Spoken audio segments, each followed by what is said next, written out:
Hey nerdy knitters, welcome to another episode of the Nerdy Knitting Podcast. Get your favorite beverage and your knitting and let's settle in for a good chat. I've got lots to talk about today since there was no podcast episode last week. I took a short break to enjoy a March spring break with my family. Not quite spring here in Canada. At least it doesn't feel it yet, but it's getting there. So I've got lots that I worked on during that break, but it's nice to settle in and chat with you again today. But let's start with a little bit of knitting news. So I came across a few interesting things that I wanted to share this week. The first one is from a website called Mental Floss. The article is about math concepts that are explained by knitting and crochet. And of course, I'll have the link down below along with anything else we discuss in this episode. An article, I'm going to read an excerpt from it. Using yarn and two pointy needles, knitting, or one narrow hook, crochet, pretty much anyone can stitch up a piece of fabric, or you can take the whole yarn craft thing light years further to illustrate a slew of mathematical principles, including a few things like multiplication, numerical progression, and, of course, Mobius bands. So you'll find that link down below if you want to look more at that article and how math and knitting are related. Now, the next bit of news is from Instagram. I follow an account there called Edgar's Mission. It's a non-profit rescue organization in Australia for animals. And they rescued a sheep named Alex, who had been lost in, I can't remember the name of the mountain, but he was on a mountain. So he'd been there for however long, I'm not sure, but enough to have very, very thick matted fur. It was 40 kilograms of fleece that they removed from him. So I'm going to put a link to a video, and they show the process of finding him and rescuing him and removing all of that fleece. And it's kind of heartbreaking to see how they have evolved in such a way that they depend on us now. So when one of them is not taken care of, this is what happens. And it's kind of heartbreaking to see. And you can see how he needs help just getting the fleece out of his face so he can eat and drink and things like that. But it is neat to see animals being rescued like that. So you can watch that video if you're interested. Now, the last bit of news is about knitting songs, and it's an article from The Guardian. Knit for Victory, the lost songs that gave women a role on the home front. I'm going to read a little excerpt from the article. In one song, a badly knitted mitten is shot through a cannon at the Nazis and somehow ends up in the hands of Adolf Hitler, who finds it such a confusing and intimidating object, he decides to stop fighting and surrender. In another, a sentimental love song which Glenn Miller composed and Judy Garland performed, a young mother sings about knitting a sweater to keep the father of her baby warm while he is fighting in battle.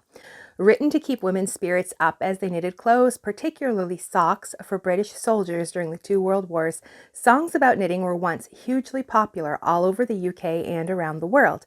But after the Second World War ended, these knitting songs, an important oral record of how hard women worked to support the war effort, were put away and forgotten.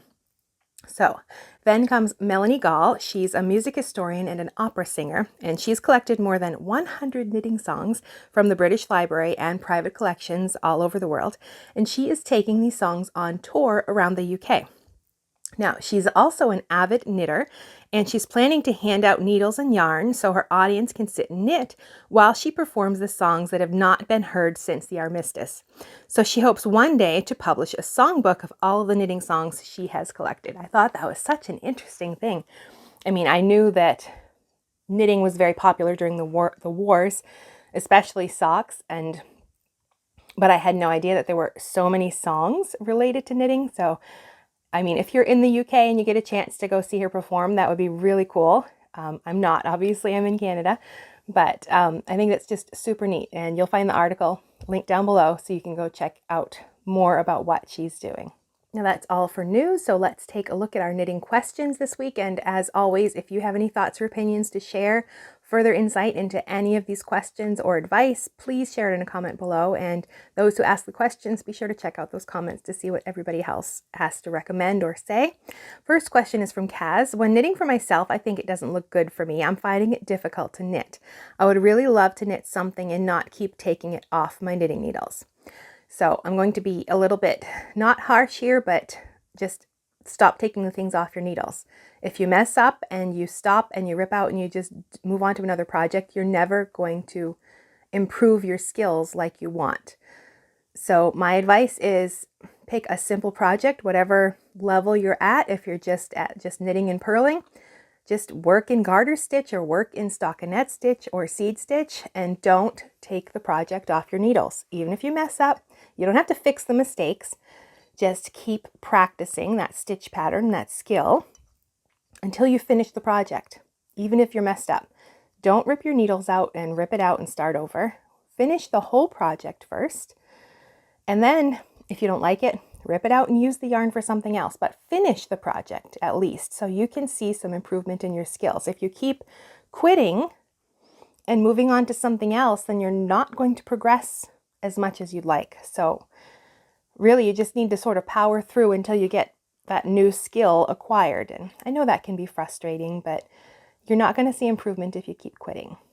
So I encourage you just to cast on something simple and just even something small. Practice some dishcloths until you get that skill you want. And if there's something that's really troubling you, then look on YouTube for advice about that topic to see how you can improve. But if anybody else has any advice for Kaz, please leave a comment below for her so she can gain the level of confidence in her knitting that she wants.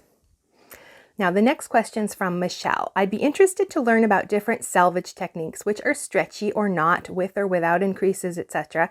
I recently tried an I-cord edge on a shawl, but changed my mind pretty quickly when it gave no stretch at all and the rest started buckling.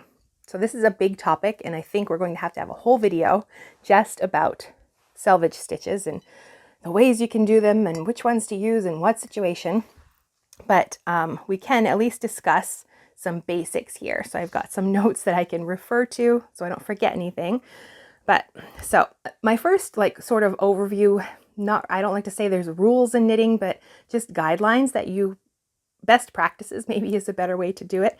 Now I only use a special selvage stitch if the pattern asks for it, or if I'm knitting something flat and I want the edge to be really pretty. If I'm planning to sew those pieces or that project together, I do not do any special selvage stitch. Most likely I will have a 1-stitch stockinette stitch selvage because I find that the easiest to sew together. I don't slip stitches because it makes those stitches longer, the slip stitch, and you have less room to accommodate any mistakes when you're seaming, because it's hard to explain without a visual, but a slip stitch is twice as tall as it will, because it counts as 2 stitches. When you slip it, it's taking up the same space as 2 rows. So they're taller, and you have less, so that gives you half as many bars to use to pick up or to seam together some fabric. And then they can also end up large and oversized, and it just doesn't look good when you're seaming. So that is a best practice, I think, is don't slip stitches if you're planning to sew the project, but you can slip them, use any interesting selvage you like if it's going to be knit flat and you want something pretty on the edge. So with that out of the way, let's talk about the different selvage stitches you can use. Like I said, if I'm seaming the project, I prefer a 1-stitch stockinette selvage because I just find it easier to knit. You can use garter stitch, reverse stockinette, whatever stitch you like to seam. I just think stockinette's the easiest. Okay, so the basic one, garter stitch selvage, it's nice, it's stretchy, it lays flat. And if you think of how the fabric is created, where you're knitting every row, so they end up really compressed. So there's a lot of stretch in garter stitch compared to stockinette. So it makes a nice edge, especially, well, in Michelle's case, she wanted something that had a lot of stretch. So garter stitch is a great choice for that. You'll see garter stitch in a lot of shawls because it does stretch to accommodate different types of fabric. And then there's also seed stitch, which is a really nice selvage. It's textured, it stays flat, it's nice and firm. I would not use this if I wanted something stretchy, but if you want a nice firm edge, like on a scarf where you don't want to stretch it all out, then seed stitch looks nice. Looks really great with cables. Now, then you get into the slipped stitch selvages. One stitch that is slipped, and there are numerous ways to do this. You can slip it purlwise or knitwise. That changes the way that stitch looks. But other than that, whether you're slipping it at the beginning of a row or the end of the row, it doesn't really matter. They all end up sort of looking the same. But there are some keys with this one as well. Like we said before, if you're slipping a stitch, when you slip it, it is technically now it should be as tall as 2 rows of knitting instead of just 1.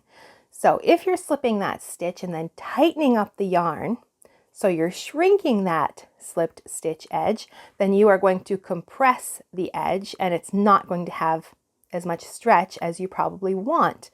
You can adjust how tight or loose you want that slipped stitch. I generally, let me see, I always knit the first stitch, and depending on if it's stockinette, let's say it's garter stitch, no, I don't knit the first stitch. I work to the end, knit the last stitch, and then when I turn, the yarn's in the front because I just knit the last stitch. So I slip that one with the yarn in front, then I move the yarn front or back. Let's say that would be for garter stitch, because I like that slip stitch. If I'm working something with a garter stitch edge, I think the slipped stitch looks really nice. But I do not tighten it up. I don't pull on that yarn to tighten that slipped stitch. I sort of adjust it a little so it will be as tall as 2 rows.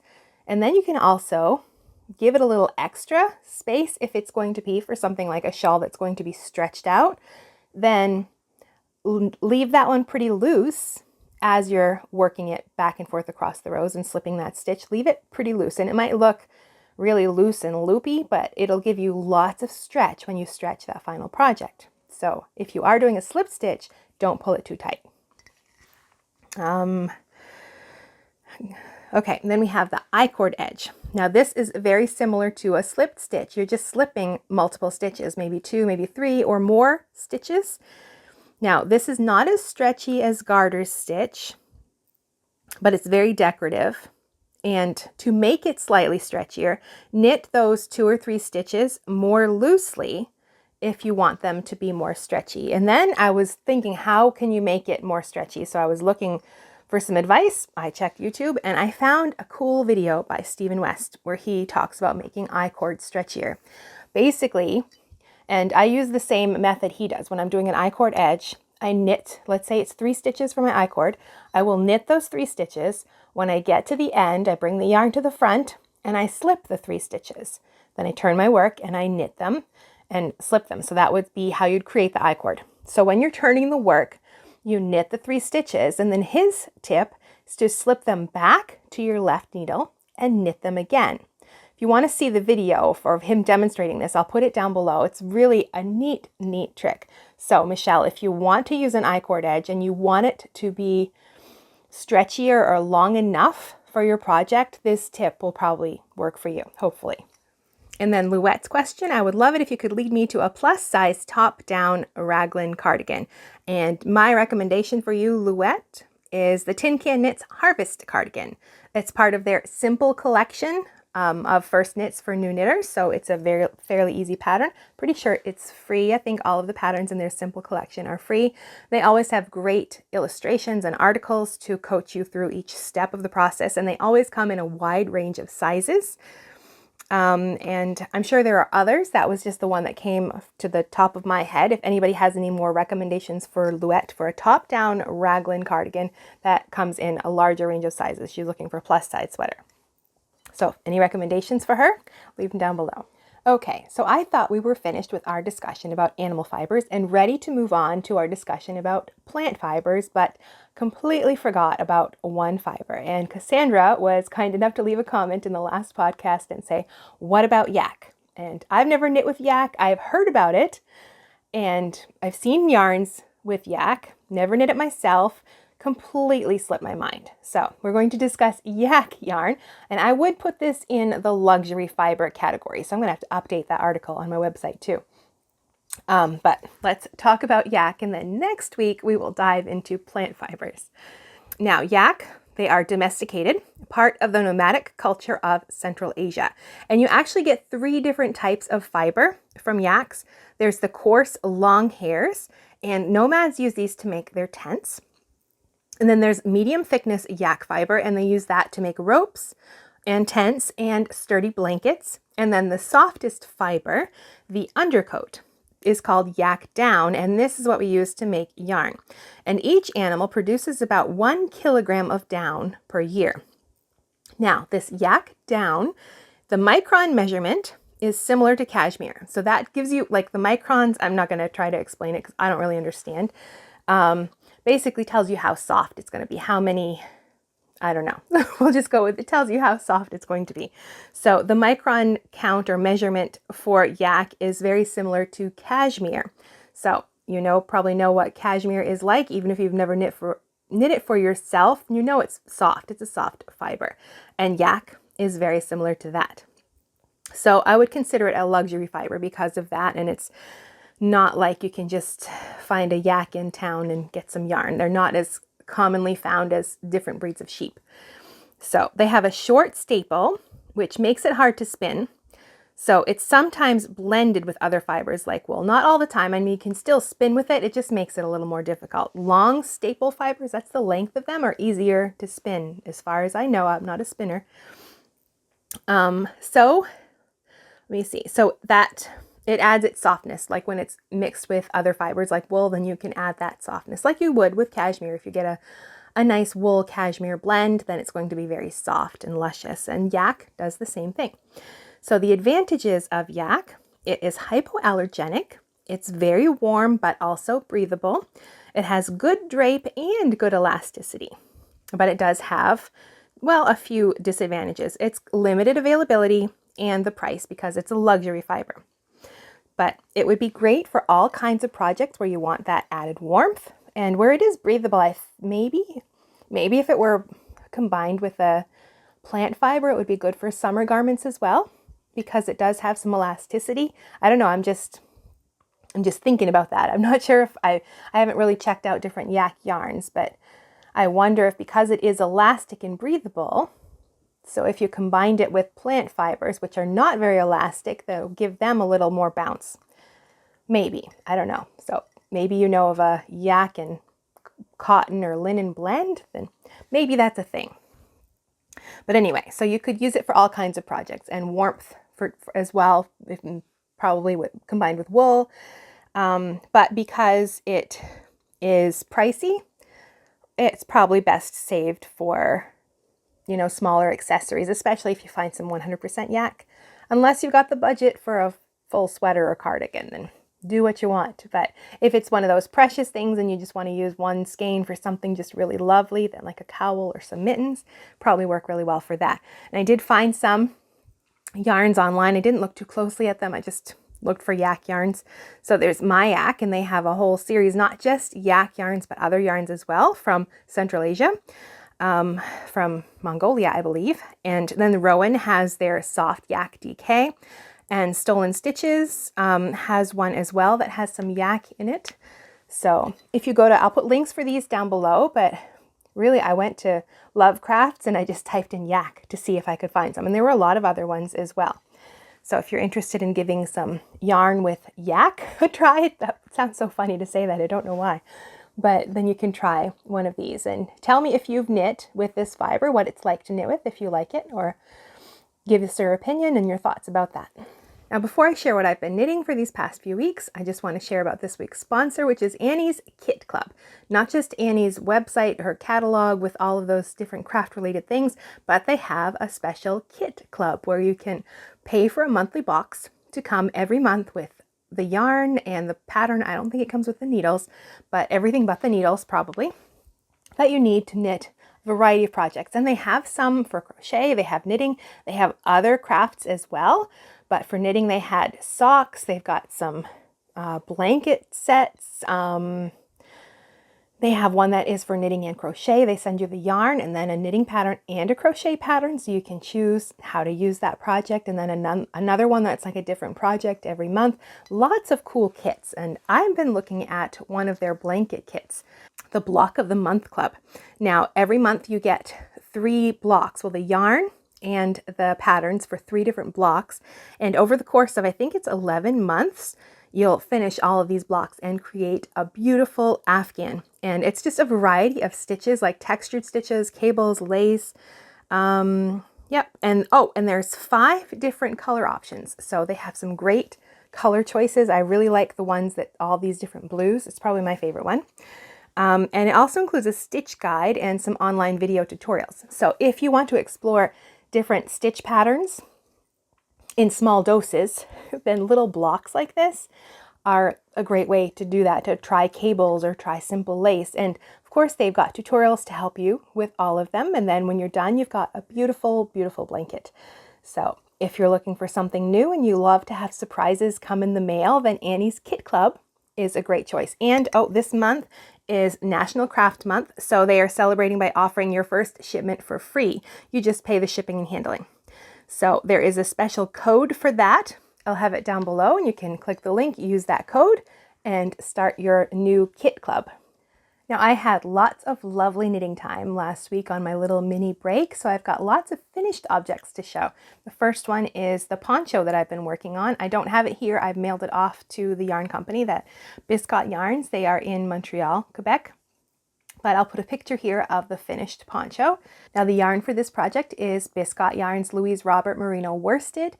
It's a superwash merino wool. This is the colorway Oatmeal. The pattern is fairly simple to work. It's almost like just a big wrap you can wrap yourself up in. It has a simple I-cord edge. And then it's a rib pattern, really. It's just knit and purl, and then one row every 4 rows. You're doing some increases and decreases to get this pretty lace in there as well. And then when it's done, you can leave it open as a wrap, or in this case, I took the bind off edge and then I sewed it up along one side.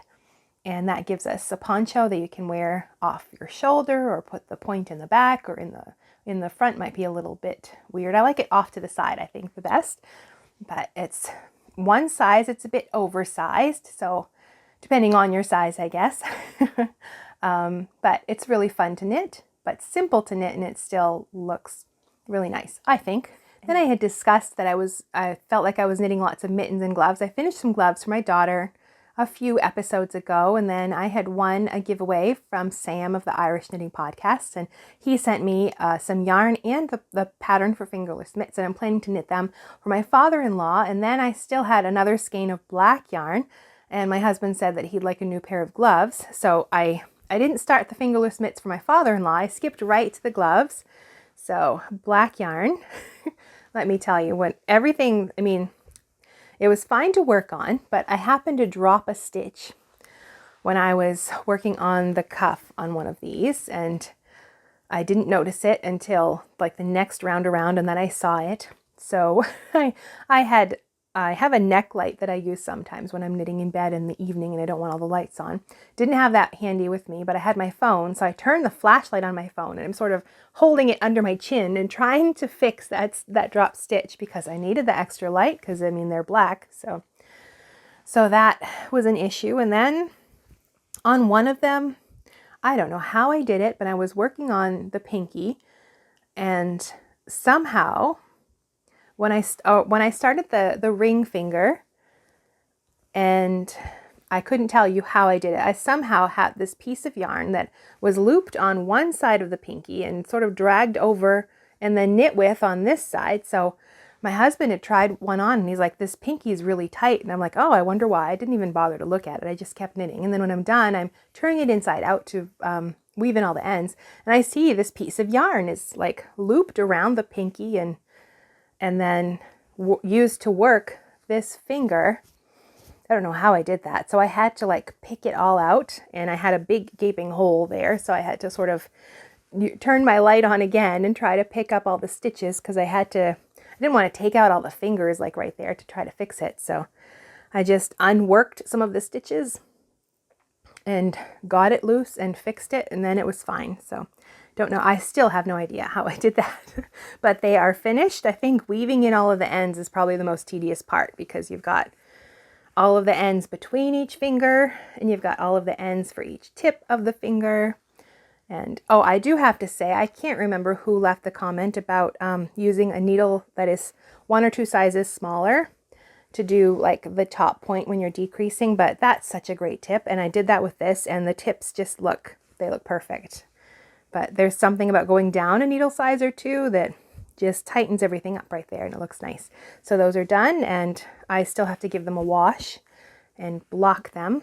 Not really block them, but just wash them to get them all smoothed out, and then probably put them away, because he doesn't need them now, obviously. He's put them away for winter.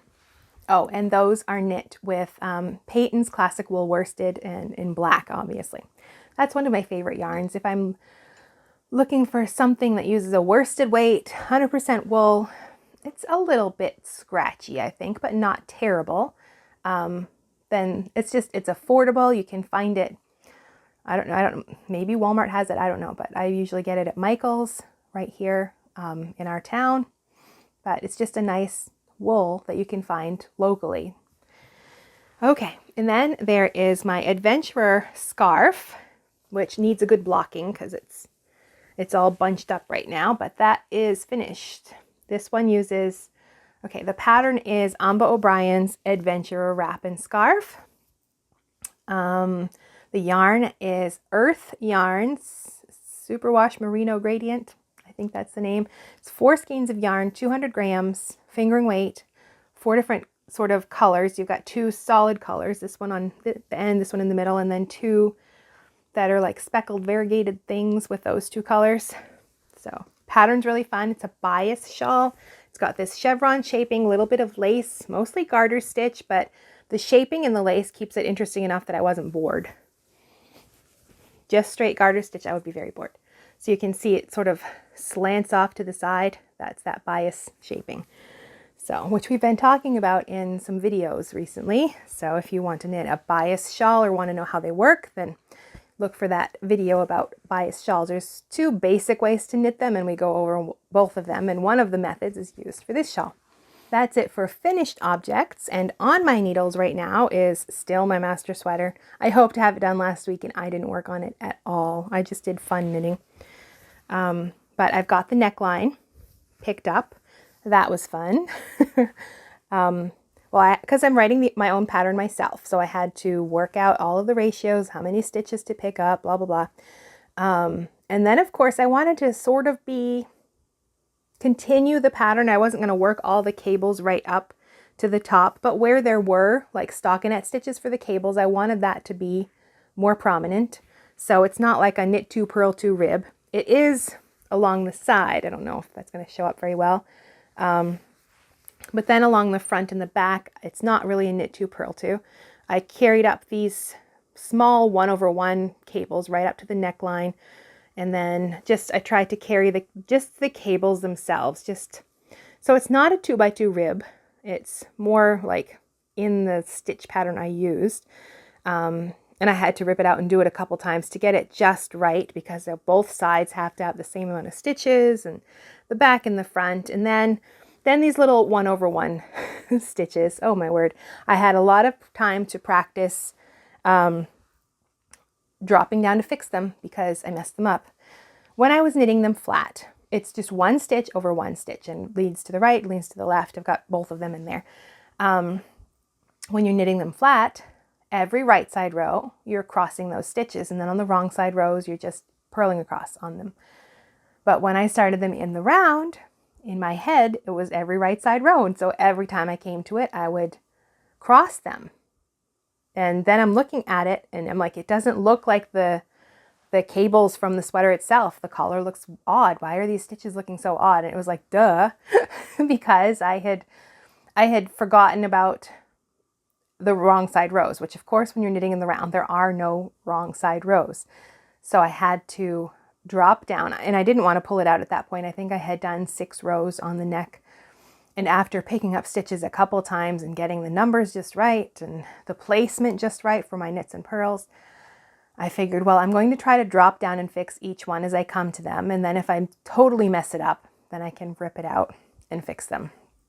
So I had to do it twice. The first time I had them in the wrong order, basically. I didn't cross them on the right rows, so I had to drop them down again. But I was able finally to do it. And so when you're working in the round, it's cross on one row, don't cross on the next, cross on next row, don't cross on the next. So that was all there was to it. I just had not translated that from flat knitting to in the round knitting. Oh, goodness.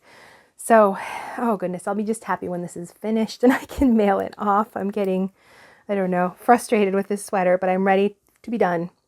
So I've got to finish the neckline. What I'm going to do is, it's probably close to 1 inch now, but I'm going to knit it for about till it's about 2 inches long. She doesn't want a big neckline on her sweater. She doesn't, it's for my daughter, and she doesn't want like the neckline to be really close to her neck. She likes it a little open, sort of like this one, I guess. Not quite this low. So I'm going to make it twice the length that it's going to be. Then I'm going to fold it to the inside. So it's sort of, well, like a store-bought sweater where you'd have like a folded neckline, like it might be double knit or something like that. I don't want to do double knitting. So I'm just going to make it twice as long as it needs to be, then fold it to the inside. And I'm either going to leave the stitches live and like sort of whip stitch them together with a pickup row, or I'll bind them off and then sew it together with the pickup row. I haven't decided which method to use. I've never actually done either one of those before, so we'll see which one I end up using. But it is coming along. The pattern is pretty much written. I just sort of have to get it all cleaned up and all of the final things done. And then it's already been blocked and everything, so I'll probably just like give it a good steam and then it will be done. So hopefully by the next episode, I'll have finished this. And still on my needles is a cardigan for my daughter. I'm using a pattern from Amy Herzog's Ultimate Sweater book. Just a basic set in sleeve cardigan. Let me see if I can find it. There it is.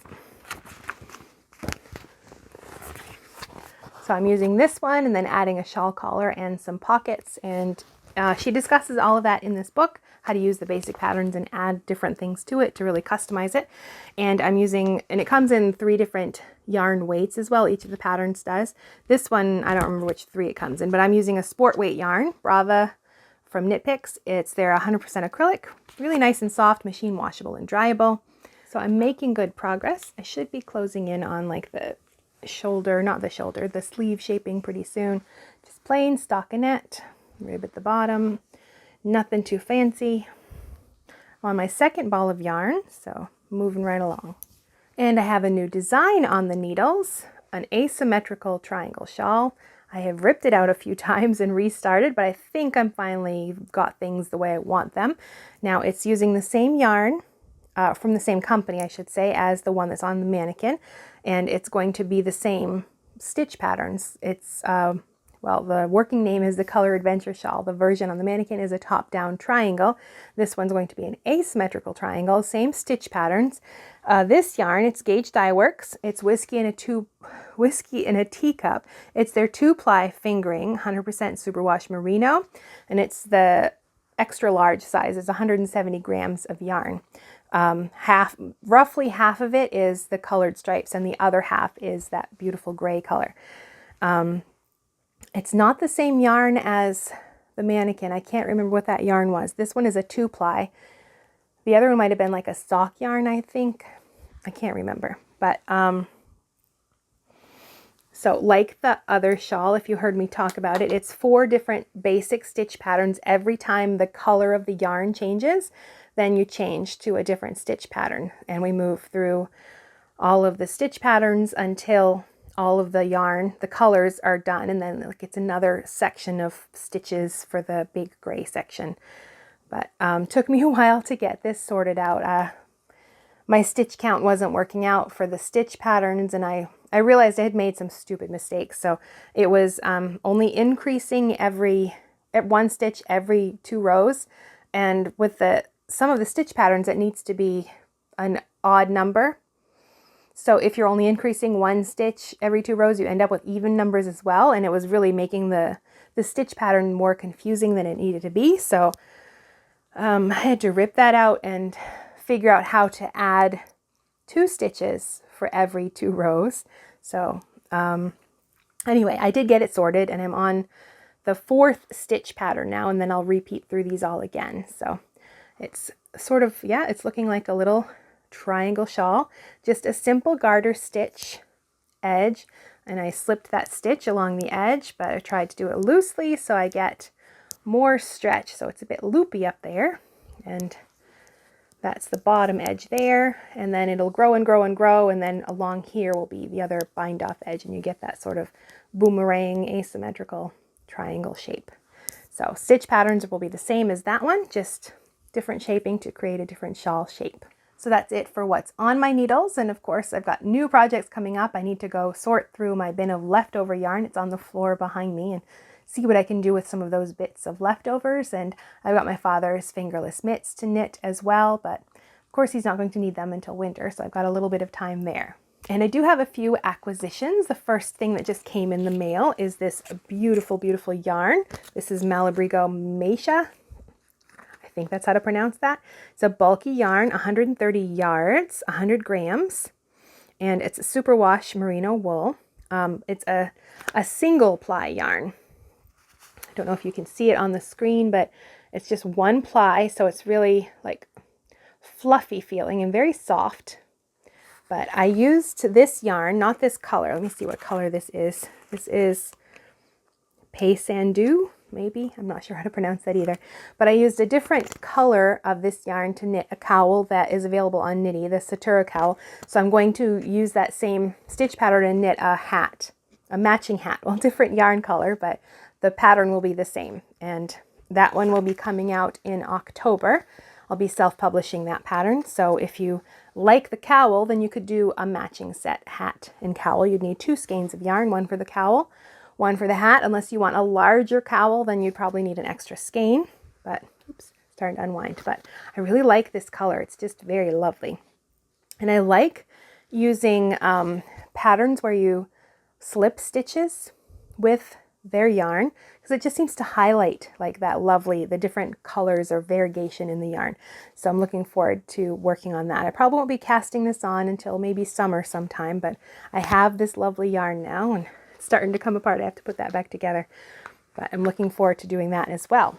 And then I also had 2 books come in the mail. I'm going to be doing a few book reviews for Cast On magazine.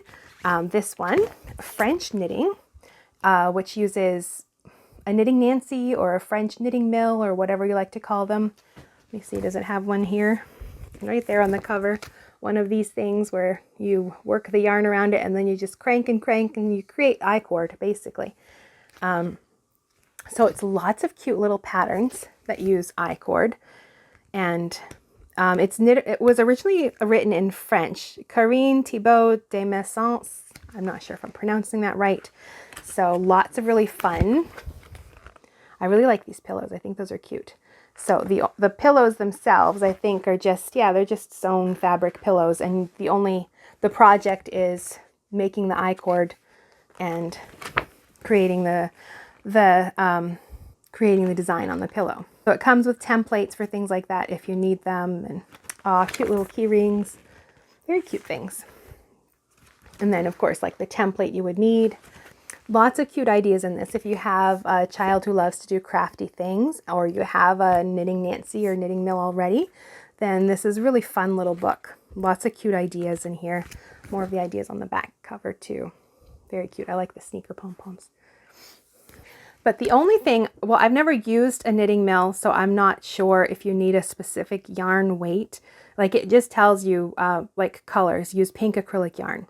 It doesn't say like if you have to use a specific weight of yarn. So that was the only thing. I'm not sure about that, but I haven't read like the introduction and stuff. It might tell you there. But if you've used a knitting mill, can you use different weights of yarn, or is it recommended to use just certain weights? I've never used one, so I don't know. And then I got this book as well, the Gansey Knitting Source Book by Di Gilpin and Sheila Greenwell. And I really love Gansey sweaters. They're not cabled sweaters. They just use textured patterns, and usually just across like the top part of the sweater, because they were used by fishermen. And as far as the little bit of research I've done, they usually would like tuck their sweaters in, I think back in the 30s, 40s, around that time. So you didn't want to waste your time doing all this pretty stitch pattern if they were just going to tuck that part into their high-waisted pants and you wouldn't see it. So all the stitch patterns would be across the top part of the sweater, sort of like this one here. So this book has some history about Gansey sweaters, and then it has a lot of stitch patterns, which of course I love. I love stitch patterns, and this one has sections of like the classic patterns that they would have used, like diamonds and cables. There are some cables here. Herringbone designs, flags and anchors. So, and they're all basically, I mean, there are some cables, but it's a lot of textured patterns. And then, of course, there are patterns in the book as well. Vest and the sweater and fingerless gloves and cowls. Oh, there's that sweater. So it's a really nice book if you like textured stitch patterns and you want to learn more about ganzis and how to knit them and use those different classic motifs in other projects as well. I'm looking forward to really diving into this one and getting this review written. And that is everything we have to discuss in this episode. Thank you for joining me today. If you're new here and you'd love to watch past episodes, I'll put a playlist right here and you can click through and watch those, and I'll see you in the next video.